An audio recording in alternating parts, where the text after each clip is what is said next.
Robless is about to go live online. Catch All Out Monster hit music, All Out celebrity interviews, All Out showbiz and sports news, All Out fun, an exclusive on the Monster. Catch the stream on the Monster Facebook page at RX931, the Monster YouTube channel at RX931, and twitch.tv/Monster RX931. Your All Out host, Rico Robless.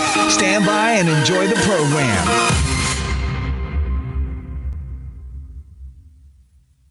Hey, what's up, Monsters? How you guys doing? It's Rico Robless. Now it is another Monster exclusive interview. Joining us is none other than Anne-Marie. Hey, Anne-Marie, how you doing? Good. How are you? Good. Thank you for taking time. Where are you joining us from?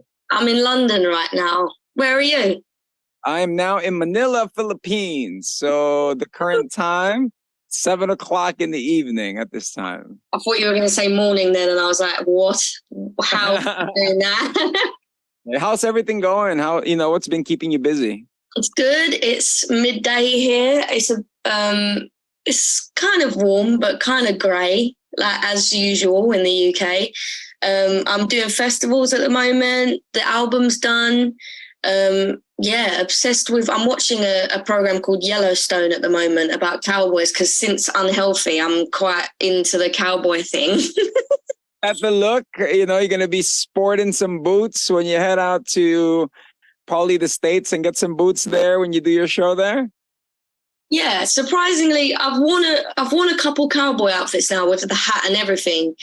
And surprisingly, very hot, even though you'd think that they'd wear something a bit less considering they're in like really hot heat. And I'm like, why do you wear a jacket, pants, really heavy boots and a full-on hat in heat? It's confusing, but it looks good. It's the right kind. I mean, sometimes you have to sacrifice, you sacrifice a little bit just to look a little bit better, Yeah.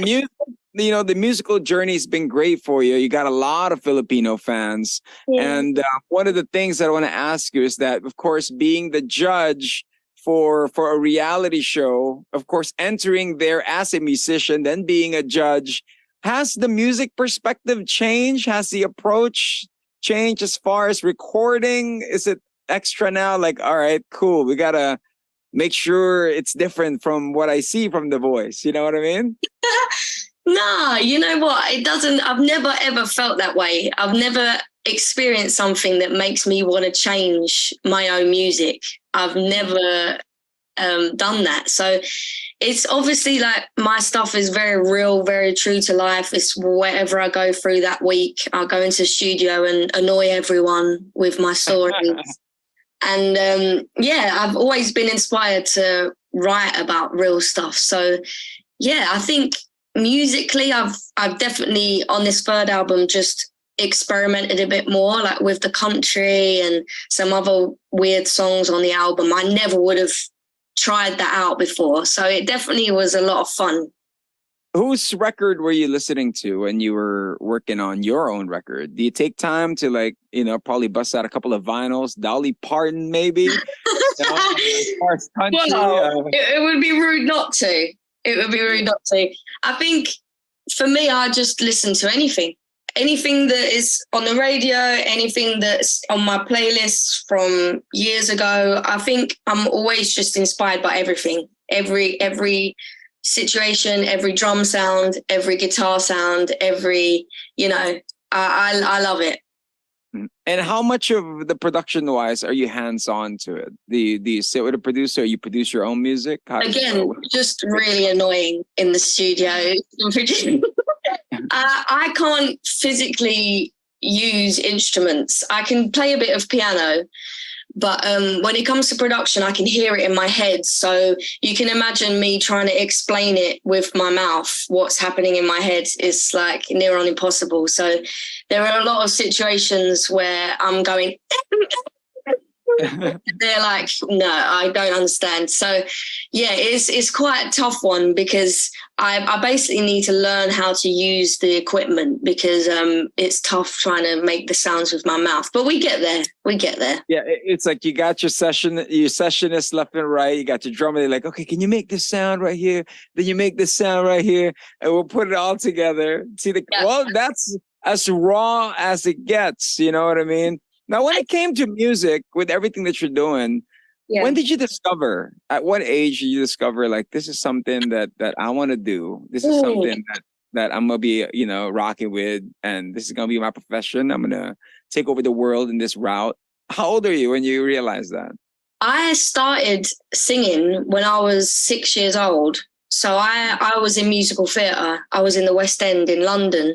So in my head, I was always going to be doing musicals and singing on a stage in the West End in London. And then I started karate when I was 9, and just that was my focus, and did that till I was 18.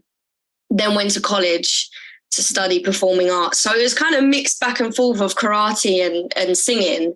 And then I met a songwriter at college, and it completely changed my perspective on singing, because for so long I'd sang other people's songs. And then I realized that I could sing my own, and I was like, this connection in my head is exploding, and just loved writing about myself. So, can you remember the first song you've ever written? Oh, it's really bad. I think a lot of them at the start were just terrible. There was one called Lights. There was one called King of My Life. There was one called Boy 6, which was about 6 boys I dated that were all really terrible people. Well, that's the greatest lesson of you know what I mean. A life is going through your experience and taking a cut to that. How I wish I have more time with you. I got a couple of more questions in store. Hopefully you get to be here in the Philippines soon. Yeah. But do you have any advice for those who are songwriters who are trying to make it the way you did, and they're soulmate now, traveling all over the world and doing what you do? Well, for me, it took a long time to put my feelings into poetry. So don't get stressed if you're not getting it straight away, because I think it took me about 2 years to fully craft how to write my song down on a piece of paper. Always try and write about real situations that you've been through, because they're way easier to explain. And I've tried writing about going to the club and all that stuff, and I'm like, I don't go to the club anymore. It's to write about. So you might think to yourself, oh, I don't have anything to say. I don't know why people would relate to this. But trust me, someone will relate to your story, no matter what you've been through. So just write it down, put a melody to it, and then find some people to play some instruments and go from there. And hum along and all that, right? Yeah. All of it. But thank you very much. Message to all the fans of the Philippines and all the monsters that are tuned in here on Monster RX93.1. Go ahead, Anne. I love you, Philippines. I'll be back real soon for a show and just to see all your beautiful faces, because I miss you very much. And we'll see you soon. All right. Thank you very much for taking time. You have a great one. All right. Thank you. Monster exclusive interview. Monster exclusive interview. Only from Manila's hottest. Monster RX93.1.